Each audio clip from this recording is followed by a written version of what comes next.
Le 6 avril dernier, Kevin Durso, Ryan Caïd et Zélia Morel, membres du Conseil communal des jeunes, ont été reçus à la Fondation Charles de Gaulle dans le 7e arrondissement de Paris. Durant cet après-midi, les enfants de Puteaux ont pu discuter longuement avec l'actuel président de la Fondation, Jacques Godefrin, et lui poser de nombreuses questions sur le père de la Ve République. Alors, que représente-t-il pour vous ? Alors, je vais employer deux mots qui ne sont pas de moi, mais que j'adopte complètement. Je me trouve à Colombey, sur la place de l'église, un jour de commémoration, un 9 novembre, qui est l'anniversaire de sa mort. Et il y a plein de jeunes sur la place, de votre âge.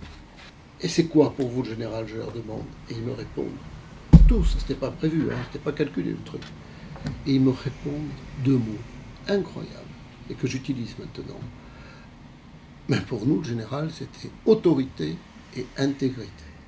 C'est un peu incroyable en fait d'aller dans le bureau d'un président. Et on a de la chance d'être ici. Pour moi, c'est quand même un des plus grands symboles de la résistance de la France. C'était le premier président de la Ve République. Donc c'est quand même un personnage très important dans l'histoire. Puis ensuite, on a visité le bureau du général de Gaulle et puis on a vu son propre bureau. Alors, pour vous montrer une pièce qui, elle aussi, est extraordinaire, c'est cette fameuse constitution de la 5e, celle que le général a faite, donc rédigée par une petite équipe, après que le Coty lui ait demandé de présider le Conseil des ministres, et de Gaulle nomme un Africain ministre d'État. Alors j'ai beaucoup aimé cet après-midi et surtout cette visite. On a beaucoup appris sur le général de Gaulle, comment il travaillait auparavant. Il considérait quelqu'un qui n'avait pas expliqué son problème en demi-heure n'était pas bon. Il fallait qu'en demi-heure, ça soit présenté. Il avait l'œil sur la pendule. L'appel du 18 juin, ça m'a beaucoup marqué. Bon, Churchill se rend compte que c'est très grave.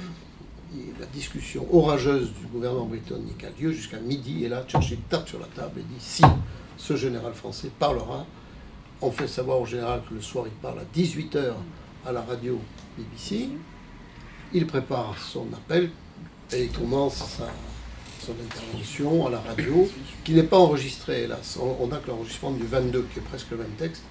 Et il commence en disant « La France a perdu une bataille, mais elle n'a pas perdu la guerre. » Voilà. Puis il déroule ensuite. Mais ce texte est très très intéressant, puisqu'il fait appel à des volontaires pour le rejoindre à l'eau. Voilà, j'espère qu'il y aura d'autres élus CCJ qui auront la chance de venir dans cet endroit.